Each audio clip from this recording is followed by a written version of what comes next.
주님 감사합니다. 주께서 사랑하시는 교회, 주님이 기뻐하시는 교회, 이런 교회 우리 교회 되게 하여 주옵소서. 우리가 주님의 교회입니다. 여기면 하나님의 사람들 한 사람 한 사람 주의 말씀으로 붙드사 하나님 말씀 따라 살 때 하나님의 나라와 하나님의 의가 교회된 우리를 통해서 이 세상 가운데 드러나고 증거되고 세워지는 놀라운 역사를 허락하여 주시옵소서. 말씀 전합니다. 듣게 하시고 보게 하시고 열매 맺게 하여 주옵소서. 예수 그리스도의 이름으로 기도드립니다. 아멘. 죽음을 눈앞에 둔 사람들은 위대한 가르침을 줄 수 있는 삶의 교사다. 멋진 말이죠. 못 들은 분을 위해서 한 번 더. 죽음을 눈앞에 둔 사람들은 위대한 가르침을 줄 수 있는 삶의 교사다. 자, 이는 정신의학자이자 호스피스 운동의 선구자라 불렸던 엘리자베스 퀴블러 록스 박사와 또한 그녀의 제자였던 데이비드 캐슬러가 함께 집필한 인생 수업이라는 책에 담긴 내용을 인용한 것입니다.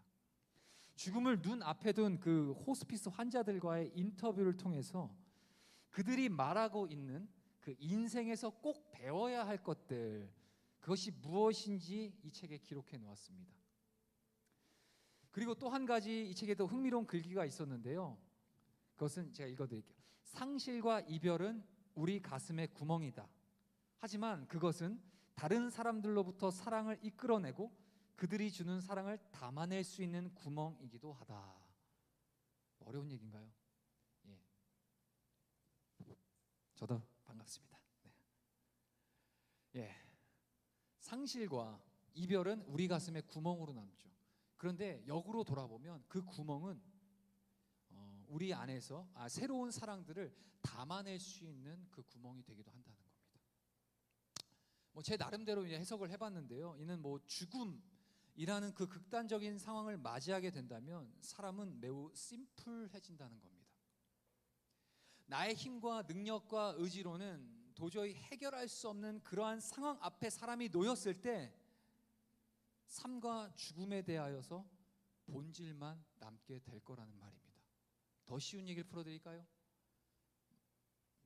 말기암 사형 선고를 받았습니다. 그러면 오늘 청천벽력강 같은 그런 상황을 내가 들었습니다. 일주일밖에 못 사는데요. 그런 상황을 여러분들이 만약에 여러분들에게 적용이 된다고 하면 사람은 매우 단순해집니다. 그간에 뭐 먹고 살았지, 아니면 그간에 신경 쓰고 막 관계 때문에 어려워하고 이런 부분들이 비본질이었다는 걸 깨닫게 돼요. 결국엔 사람은 사느냐 죽느냐 매우 심플한 본질만 남게 된다는 거죠. 자, 밝은 대낮에는 별이 보이지 않습니다. 너무 환하기 때문이죠. 별은 밤이 되어야지 비로소 빛을 발하게 되는 겁니다.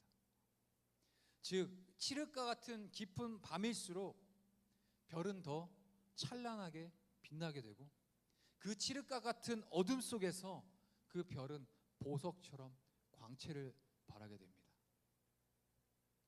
성경에서 이 출애굽 사건은 성경의 보석과도 같습니다. 왜냐하면 비참한 노예로 인간 이하의 취급을 당하던 그 백성들을 구원 구출하신 그 하나님의 위대한 사건이 바로 출애굽 사건이기 때문이죠. 하나님의 이 위대한 사건은 이스라엘 안에 칠흑과 같이 어두움이 드리웠던 그러한 배경 속에서 그 사건이 전개됩니다. 이 출애굽은 하나님 부재의 암흑 시대에 일어난 사건이었습니다. 잘 한번 기억하세요. 이 오늘 본문의 배경이 될 출애굽은 당시 하나님 부재의 암흑 시대에 일어난 사건이었다는 사실입니다. 당시에 애굽이 이집트죠. 예. 이집트 주변에는 힉소스라는 부족이 있었어요.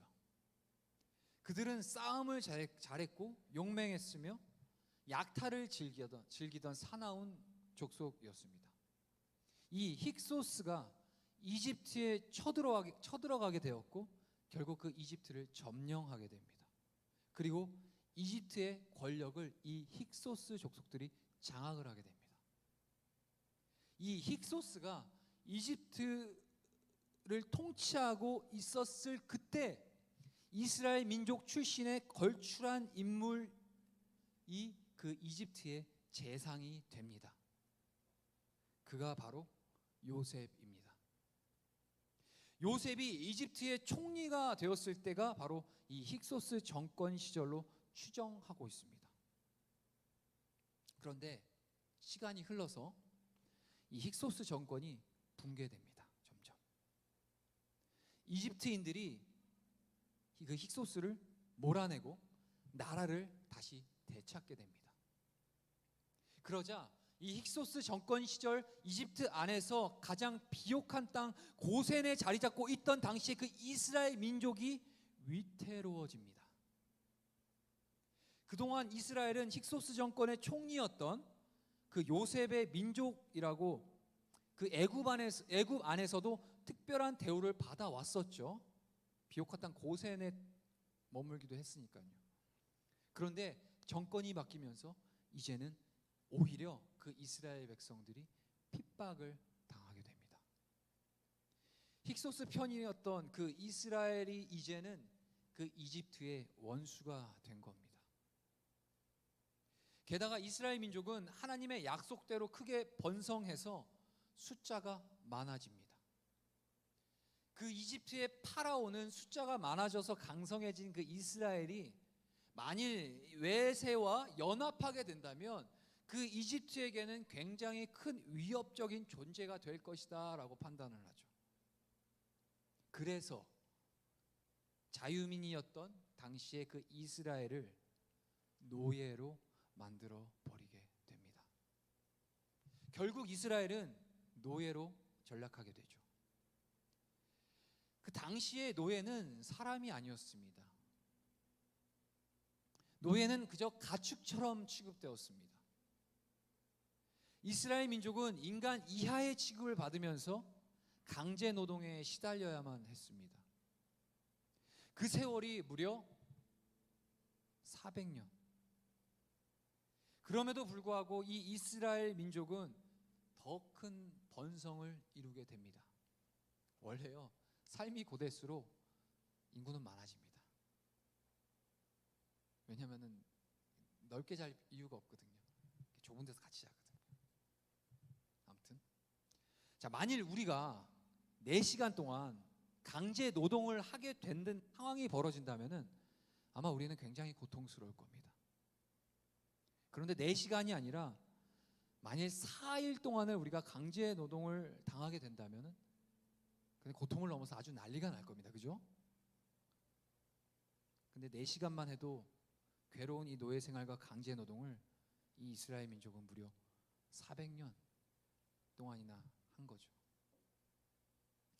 그것도 칠흑같이 어두운 이러한 그 고통 중에 있던 이스라엘의 노예 생활을 만일 우리가 시간에 비유를 하게 된다면 매우 캄캄한 밤이었다라고 말할 수 있습니다. 그것도 칠흑같이 어두운, 빛이라고는 조금도 찾아볼 수 없는 새카만 밤인 거죠. 새벽은 영영 오지 않을 것 같은, 그저 절망만을 노래할 수밖에 없는 그런 흑암과 같은 밤. 그것이 바로 이스라엘의 400년 노예 생활이었습니다. 이 이스라엘의 400년 노예 생활을 가리켜 성경학자 유진 피터슨은 이렇게 얘기했습니다. 하나님 부재의 시대라고 표현했어요. 그 시간은 하나님이 없는 것 같은 세월이고 하나님이 보이지 않는 시절이었다는 것입니다. 이처럼 하나님이 보이지 않는 시간들을 보내게 된다면 우리는 이런 생각이 들게 됩니다. 하나님이 나를 사랑하시기는커녕 하나님이 정말 존재하기나 하는 건지, 나를 축복해 주는 것은 고사하고 내게 조그마한 관심조차도 두고 있지 않은 것 같은 그러한 의심도 들게 됩니다.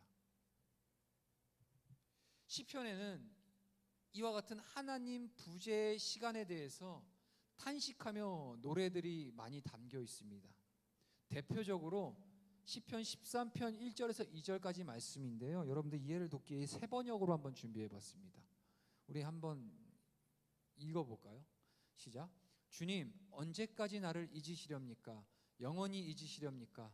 언제까지 나를 외면하시렵니까? 언제까지 나의 영혼이 아픔을 견뎌야 합니까? 언제까지 고통을 받으며 괴로워해야 합니까? 언제까지 내 앞에서 의기양양한 원수의 꼴을 보고만 있어야 합니까? 또한 시편 74편 1절도 세 번역으로 한 번 더 읽어보겠습니다. 시작. 하나님, 어찌하여 우리를 이렇게 오랫동안 버리십니까? 어찌하여 주님의 목장에 있는 양떼에게서 진노를 거두지 않으십니까? 이 시편들이 여러분들의 마음에도 와 닿으십니까? 상황은 다 다를지라도 저와 여러분들의 우리의 삶 속에서 이러한 생각과 마음이 들었던 적은 없었나요? 하나님이 도무지 나에게는 관심이 없으신 것 같고 도대체 내 기도에 응답하시지 않는 것만 같은, 아니 아예 당신의 그 얼굴을 내게서 돌이켜 버리심으로 힘들고 어렵고 아프고 지치는 그런 일들은 내게 가까이 와 있는데 반대로 하나님의 도우심과 축복은 너무 멀게만 있는 것 같은 그런 생각을 가져본 적 있으십니까? 이 출애굽 사건은 하나님이 안 계신 것 같은, 하나님이 모르시는 것 같은 그 400년의 고통스러운 시대를 배경으로 하고 있어요. 민족의 운명이 고난으로 낙인 찍힌 시대에 일어난 사건이 바로 출애굽 사건이었습니다. 자, 그렇다면 출애굽 사건이 일어났던 그 시대가 하나님 부재의 암흑 시대에 일어난 일이었다면 또한 출애굽은 하는 일마다 안 되는 사람을 통해서 일어난 사건이기도 합니다. 출애굽 사건의 주인공이라고 말할 수 있는 모세. 모세는 본래 매우 잘 나가던 사람이었죠. 이집트의 왕궁에서 자라난 사람입니다. 왕자로 살던 그 모세는 제왕이 배워야 할 온갖 통치술을 그 왕궁 안에서 다 배웠습니다. 모세는 이집트 대제국을 이끌어가는 데 필요한 그 학문과 기술과 지식에 통달했습니다. 이토록 탁월한 실력을 가진 그 모세는 자신의 민족인 이스라엘을 살리기로 어느 날 결심하게 됩니다. 자, 우리나라 법률에도 나이 40이 넘으면 대통령에 출마할 수 있습니다.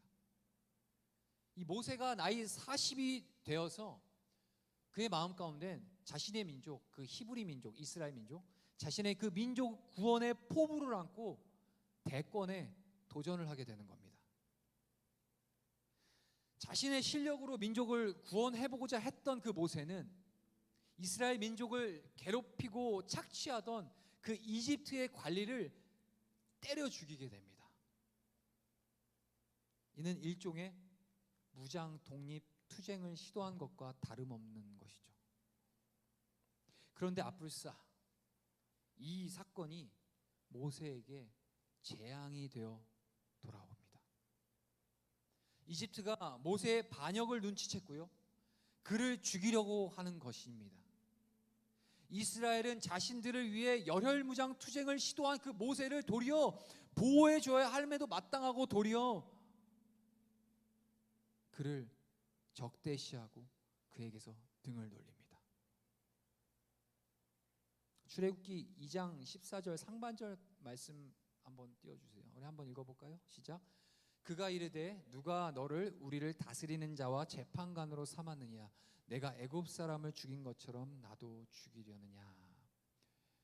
모세 입장에서는 자신의 민족, 그 히브리 민족에 대한 그런 굉장한 그 민족적 그런 동질감, 그런 것들로 인해서 저 고난받고 있는 히브리 민족들을 구원하기 위해서 나름 목숨을 걸고 무장투쟁을 하며 자신의 그 지위를 이용해서 그 민족을 구원해보고자 했던 그런 선한 마음, 나름 의협심, 좋은 마음을 가지고 시작을 했는데 아니나 다를까 자신의 뜻과는 달리 이스라엘에서는 완전 반역자로 낙인 찍히고, 심지어 그 이스라엘 백성들조차도, 자기 민족 히브리 민족조차도 그에게 등을 돌려버리는 거예요.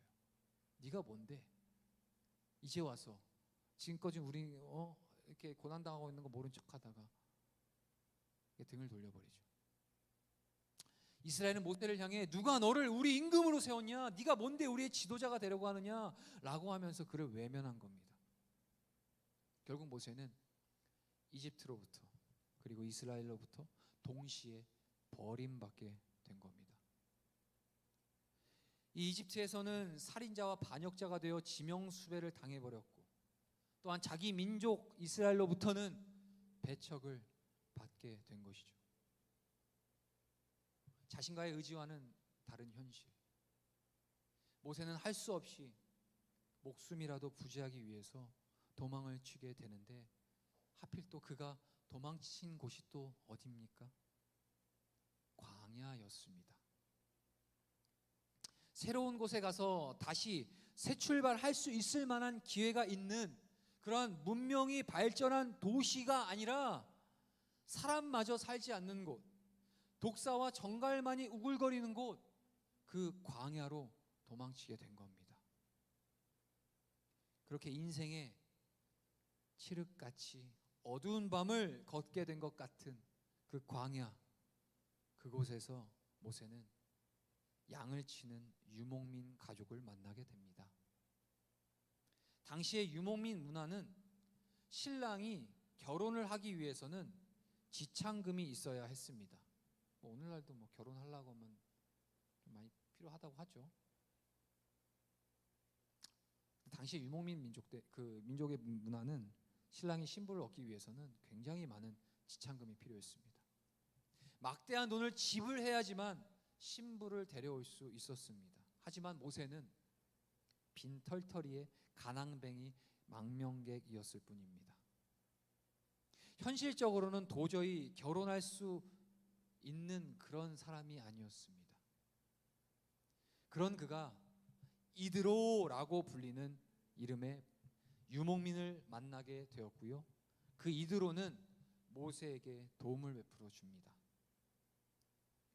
이드로는 모세가 출중한 인물인 것을 알아보게 됩니다. 그리고 자신의 딸을 모세에게 시집 보냅니다. 저도 꽤 출중한 것 같은데 죄송합니다. 여기까지만 보면 인생의 굴곡이 있긴 했지만 나름 행복한 해피엔딩으로 그 모세의 인생이 마무리될 수도 있었겠다라고 여길 수 있습니다. 우여곡절 끝에 결혼에 성공한 모세, 하지만 지창금도 없이 결혼했으니 오늘날로 말하면 영락없는 대릴사위인 겁니다. 처가의 빌부터 살아야 할 신세입니다. 더군다나 모세의 아내 십보라, 성격이 매우 드센 여자였습니다. 온실의 화초처럼 자란 왕자 출신 모세가 들판의 잡초처럼 자란 광야의 여인 십보라에게 평생 잡혀 살게 된 겁니다. 남자로서는 어떻게 보면 참 딱한 일이죠. 그렇게 모세가 처가의 빌부터 양이나 치면서 광야를 떠돈 세월이 무려 40년입니다.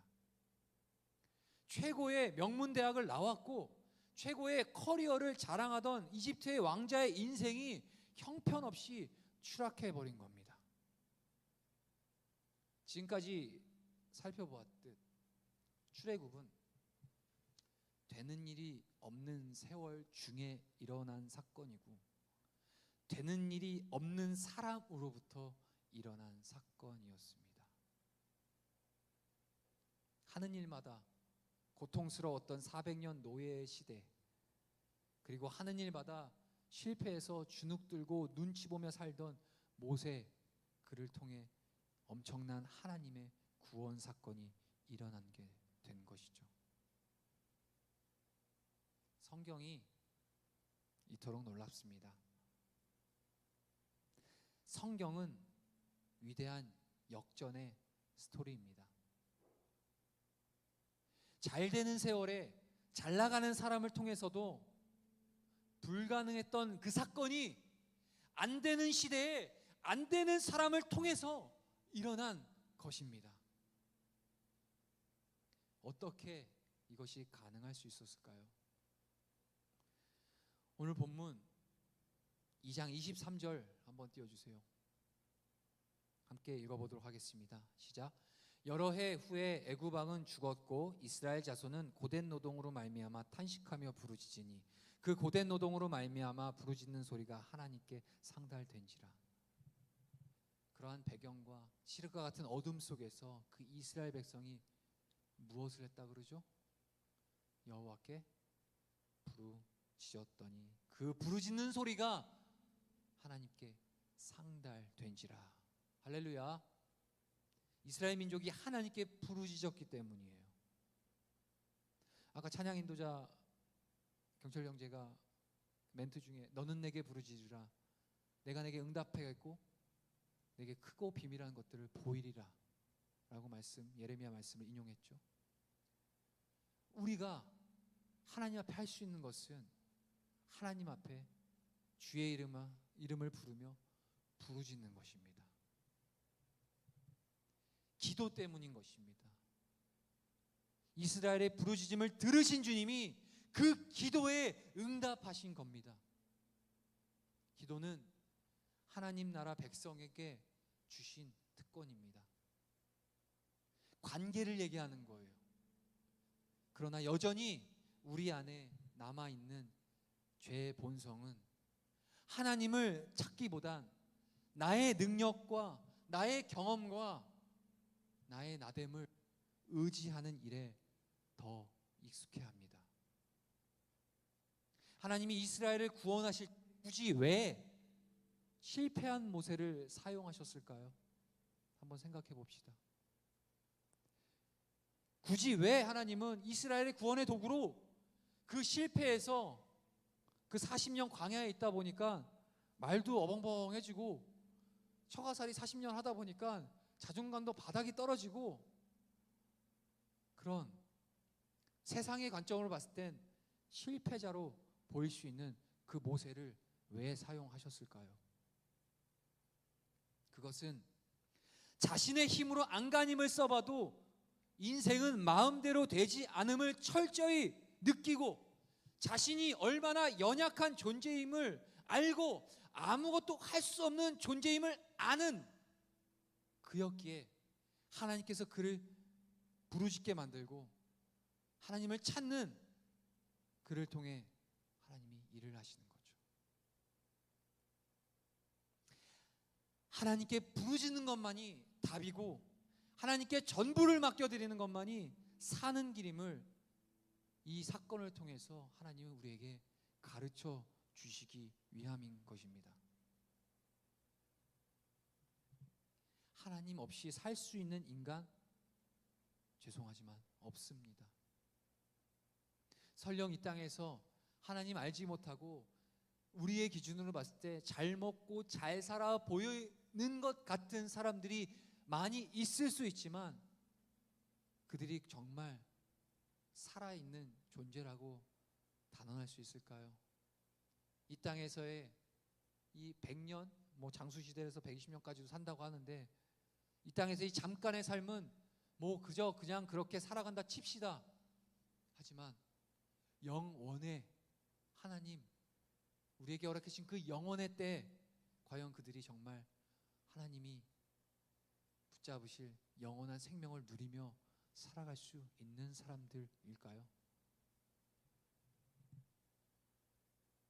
하나님 없이는 살 수 없는 존재가 바로 인간인 것입니다. 고로 하나님께 부르짖는 것은 우리에게 선택적인 요소가 아니야. 깊은 어둠을 알면 밝은 빛의 소중함을 깨닫게 되는데요. 하나님 없이 살 때 느끼는 그 절망과 실패를 통해 비로소 하나님의 품이 가장 안전한 곳임을 찾아 돌아갈 수 있는 그 기회로 전환될 수 있는 겁니다. 이는 얼마나 하나님의 이름을, 예수 그리스도를 찾고 부르짖느냐에 따라 결정되게 됩니다. 하나님의 구원을 오해하게 되면 하나님께 모든 책임을 떠넘겨버리는 경우가 있습니다. 구원은 뭐 나의 의지와 상관없는 거잖아 라고 하면서 하나님이 일방적으로 날 구원해 주셨으니까 끝까지 나를 책임지셔야 되는 것 아니냐 라고 하며 정작 본인은 아무런 액션도 취하지 않은 채 그 모든 내 삶의 책임들을 다 하나님께 떠넘겨 돌리는 그러한 경향, 그것은 굉장히 하나님을 오해하고 있는 겁니다. 한편으로 어쩌면 뭐 맞는 얘기일 수 있습니다. 한편으로는. 하지만 구원은 하나님의 몫이 맞습니다. 전부가 하나님의 주권에 있습니다. 고로 우리가 받은 구원은 은혜로 말미암은 것이죠. 그러나 하나님은 우리에게 구원을 주심과 함께 그에 따르는 책임도 함께 주셨습니다. 기도해야 하는 책임이죠. 기도는 하나님 존재에 대한 확신으로부터 시작됩니다. 믿음의 대상이 없는데 어떻게 그 대상에게 기도를 합니까? 하나님의 살아계심을 인정하고 믿고 그 하나님을 의지하는 자에게만 기도의 능력이 나타납니다. 기도는 기도를 이루실 하나님에 대한 믿음으로부터 이루어지는 것입니다. 이스라엘 민족이 하나님께 부르짖음이 비로소 그들은 깨닫게 된 것입니다. 부르짖기까지. 그간에는 자신들의 힘으로 안간 힘을 써 보았고 온갖 난리를 쳐 봤지만 자신들은 아무것도 할 수 없는 존재며 그 애굽의 노예 생활을 조금도 스스로 구원해낼 수 없는 존재라는 것을 뼛속 깊이 무려 기나긴 시간 400년이라는 그 시간에 걸쳐 그제서야 깨닫게 된 거죠. 지금 부르짖지 않으면 내일도 부르짖을 수 없습니다, 여러분. 어두움이 깊을수록 빛은 더 강렬하게 빛납니다. 오늘 설교 제목이죠. 하나님께 부르짖는 자가 어두움 가운데 환하게 빛나는 별처럼 나아가는 자입니다. 왜냐? 그 부르짖음은 내가 하는 것이 아니라 하나님만이 나를 구원해 주실 수 있는 유일한 분이심을 고백하는 믿음의 고백이기 때문이에요. 오늘 본문 24절도 한번 띄워주실래요? 함께 읽어볼게요. 시작. 하나님이 그들의 고통 소리를 들으시고 하나님이 아브라함과 이삭과 야곱에게 세운 그의 언약을 기억하사. 이스라엘의 그 고통 소리를 어떻게 하셨다고요? 들으셨답니다. 우리 주님은 늘 들으실 준비가 되어 계신 분이세요. 여기 이 24절에 그들의 고통 소리를 들으시고 라고 표현된 여기서 들으셨다라는 이 기록된 히브리어 동사가 있는데 샤마라는 동사입니다. 이 동사 안에는 어떤 의미가 있냐? 주의 깊게, 즉 경청하다라는 의미가 있어요. 이게 뭘 얘기하는 거예요? 그동안 하나님이 뭐 굉장히 막 뭐 이스라엘뿐이 아니라 막 저기 에돔도 생각하고 뭐 바벨론도 생각하고 뭐 블레셋도 생각하고 뭐 대한민국도 생각하고 미국도 생각하고 저기도 막 생각하고 하시다 보니까 워낙 바쁘시다 보니까 그동안 400년이라는 동안 이스라엘을 신경 쓰지 못하고 계시다가 그제서야 겨우겨우 이스라엘이 목청 좀 세게 이제 좀 되니까 쥐야 하고 부르시니까 그때 아 맞다 까먹었었지 하고 그들의 그래서 기도 소리를 들은 것이 아니라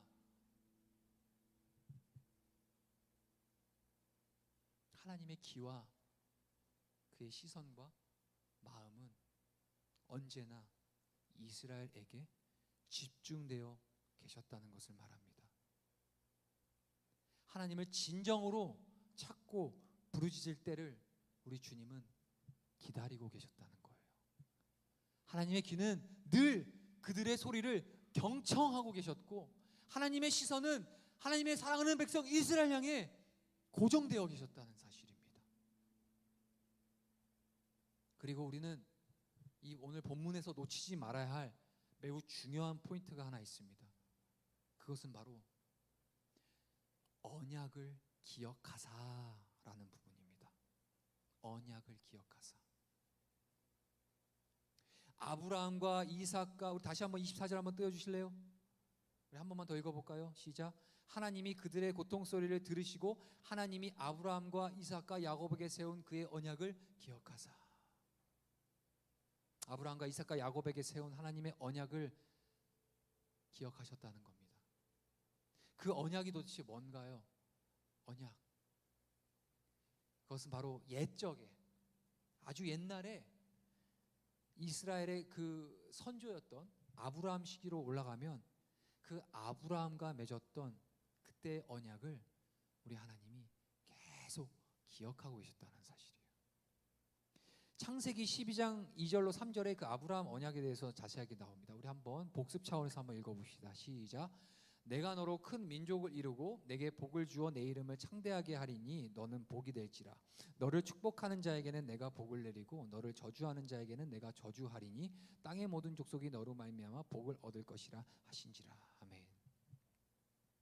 뭐라고 말씀하세요? 너로 큰 민족을 이룰 것이고 내게 복을 줄 것이며 내 이름을 창대하게 할 거다. 그리고 너는 복이 될 건데 너를 축복하는 자에게 내가 복이 되고 너를 저주하면 그는 저주받는 거다 라고 하는 그 앞에 구절까지 여기 딱 잘라보세요.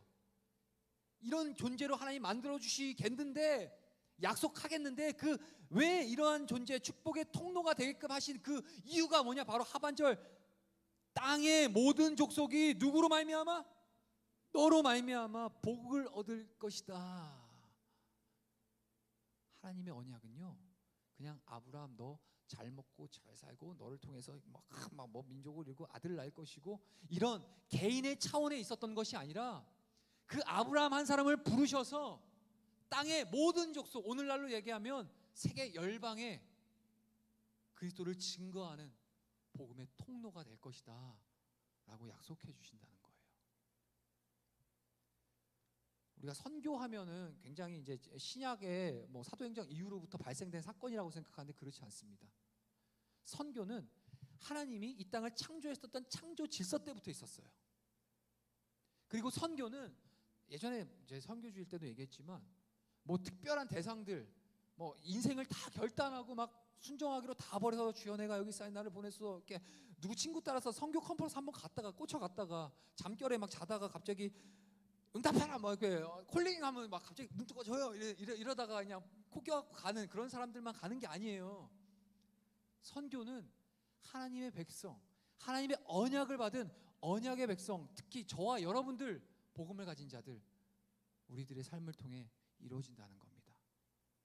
아프리카 가라는 얘기 아닙니다. 북한 올라가라는 얘기 아닙니다. 여러분 삶의 선교적 삶을 살아내라는 거죠. 자, 어쨌든 하나님이 언약을 기억하셨다는데 그 언약이 바로 이 언약입니다. 한 가지만 더 볼게요. 이삭, 그럼 아브라함과 이삭과 야곱의 언약을 하셨는데 이삭과 맺은 언약 또한 한번 확인해 보겠습니다. 이제 창세기 26장 3절로 4절로 한번 띄워주세요. 함께 읽겠습니다. 시작. 이 땅에 거류하면 내가 너와 함께 있어 내게 복을 주고 내가 이 모든 땅을 너와 내 자손에게 주리라. 내가 내 아버지 아브라함에게 맹세한 것을 이루어 내 자손을 하늘의 별과 같이 번성하게 하며 이 모든 땅을 내 자손에게 주리니 내 자손으로 말미암아 천하 만민이 복을 받으리라. 동일한 언약이죠. 그 주님이 기억하셨다는 거예요. 언약을. 25절 한번 주실래요? 마지막으로 좀 정리를 좀 할 건데 좀 필요에 따라서 25절 한 번 더 읽어봅시다. 시작. 하나님이 이스라엘 자손을 돌보셨고 하나님이 그들을 기억하셨더라. 자, 여러분 집중하세요. 25절에도 기억하셨더라라는 기억하다라는 단어가 지금 나오고 있죠. 그죠? 여러분? 잘 확인을 잘 하셔야 됩니다. 24절에서 나왔던 기억하다라는 단어는요, 히브리 원어로 자카르. 그 뜻이 어디냐? 뭐냐? 돌판에 새기다. 여러분들 이렇게 막 비석 막 깎고 할 때 새기잖아요. 그 새기는 행위를 자카르라고 하거든요. 그 기억하다를 24절에는 그 단어를 사용하셨어요. 근데 방금 읽은 이 25절 그 끝에 하나님이 그들을 기억하셨더라 해서 사용된 이 기억하다라는 단어는 다른 단어가 사용되고 있습니다.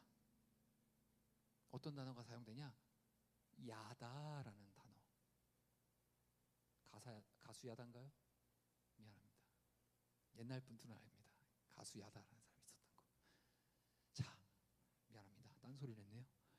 자, 24절에는 자카르, 판에 새기듯이 내가 너희를 기억하겠다라는 문자 그대로 그 기억함을 나타내는데, 25절에 나타나는 기억하셨다라는 뜻에는 야다라는 단어가 사용돼요. 전혀 다른 단어가 사용돼요.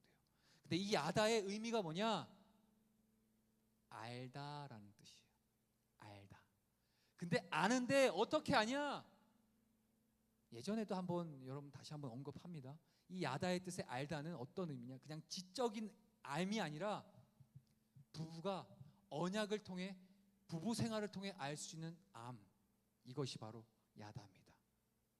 또는 부모가 자녀를 아는 그 암, 자녀가 부모를 아는 그 암, 저 멀리 저 쇼핑몰에 수백 명이 있어도 저 멀리 실루엣만 봐도 저거 우리 엄마네 알 수 있는 것 같은 그 암. 그의 이름은 누구누구고 주민번호 이거고 주소는 이거고 전화번호 이거, 이렇게 아는 거 말고요. 동사무소에서 등본 보고 아는 거 말고요. 진짜 암. 정리합니다. 그러면 하나님이 이스라엘의 자손을 돌보셨고 하나님 그들을 기억하고 계셨던 거예요. 근데 그들이 드디어 하나님의 때에 부르짖음에 그들의 그 기억을, 하나님의 그 기억이 그들에게 응답으로 나타난 거죠. 근데 하나님은 이스라엘 향해서 끊임없이 알고 계셨다는 사실입니다. 그의 고통을 알고 있었고, 마치 부부가 몸을 섞어 알듯이 전부에 대해서 이스라엘에서 이미 알고 계셨고, 그들의 고난도 알고 계셨고, 그들의 어려움도 알고 계셨고, 그들의 슬픔과 그들의 그 애잔함도 우리 주님 이미 다 알고 계셨어요. 그 알므로 주님이 늘 기억하고 계셨죠. 근데 왜 하나님은 바로 구원하지 않으셨나요? 하나님을 부르짖으며 찾기를 원하셨던 겁니다. 그게 사는 길이기 때문에. 여러분들에게 좀 도전을 드리고 싶습니다. 캄캄한 어둠 가운데 내 삶이 그 한치 앞이 보이지 않는 절망과 같은 현실에 놓여 있는 우리 형제 자매님들 계십니까? 지금 이 순간 내 인생이 칠흑과 같은 깊은 방과 같다고 느끼시는 분이 있나요? 해결되지 않는 문제로 고통받고 있습니까? 문제의 답은 이미 정해져 있습니다. 여러분의 존재가 바로 답입니다.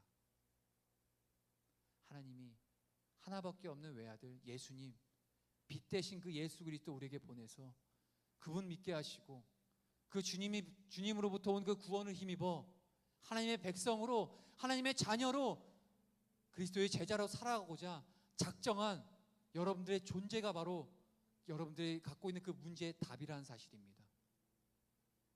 애초에 나란 존재는 소망이 없어서, 죄송한 얘기지만 그 문제를 해결하고자 할 의지도 소망도 없습니다. 실력도 없고요.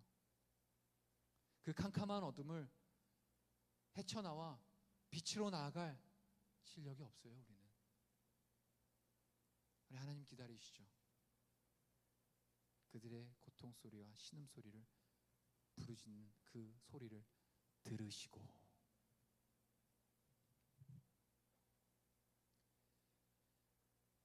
깊은 밤일수록 별은 더 밝게 빛납니다. 여러분들의 인생과 삶이 한 치 앞도 안 보이는 캄캄한 어둠을 거닐고 있다면 빛 대신 그리스도가 더욱더 여러분들의 영혼과 삶 가운데 강렬하게 비추어질 하나님의 환상적인 타이밍이라는 사실을 기억합시다. 그리고 그 하나님 우리가 부르짖읍시다. 우리 교회 부르짖는 기도 굉장히 생소하죠. 하지만 여러분들 목청껏 하나님을 좀 불러볼 때도 필요하지 않겠습니까? 수련회 기대하십시오. 기도 빡세게 할 겁니다. 왜냐? 여러분들 기도하지 않고는 답이 없어요. 우리는.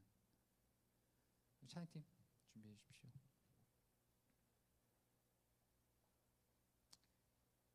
주가 보이신 생명의 길을 함께 찬양하면서 오늘 주신 말씀을 여러분들 잘 스스로 하나님 앞에 물어가면서 내가 지금 부르짖고 기도하고 간구해야 될 제목은 무엇이며 내 앞에 놓여있는 그 캄캄한 어둠은 과연 어떻게 해결받아야 될 것인지 좀 깊이 좀 묵상하며 나아가도록 하겠습니다. 우리 함께 찬양하며 나갑시다. 주가 보이신 생명의 길 나 주님과 함께 상한 마음을 드리며 주님 앞에 나가리 나의 의로움이 되신 주 그 이름 예수 나의 길이 되신 이름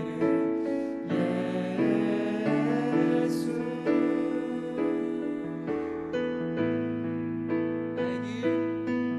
나의 길 오직 그가 하시나니 나를 단련하신 후에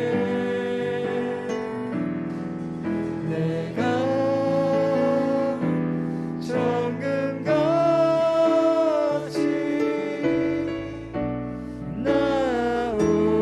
나오리라. 우리 앉은 자리에 일어나서 우리 다시 한번 찬양합시다. 주가 보이신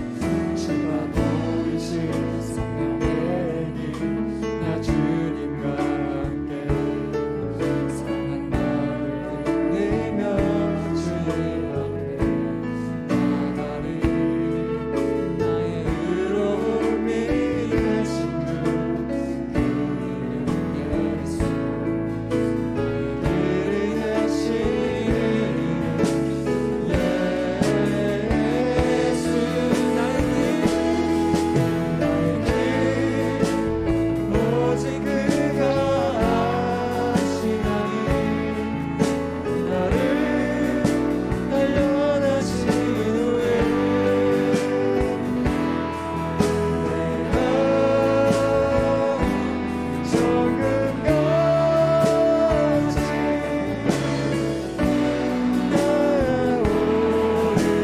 결단하며 다시 한번 나에게 일하시나니 오직 그가 하시나니 나를 단련하신 후에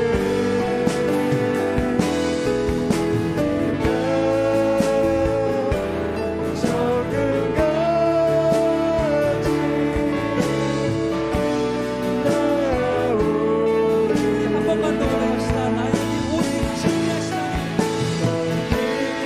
하시나니 오직 그가 하시나니 나를 단련하신 후에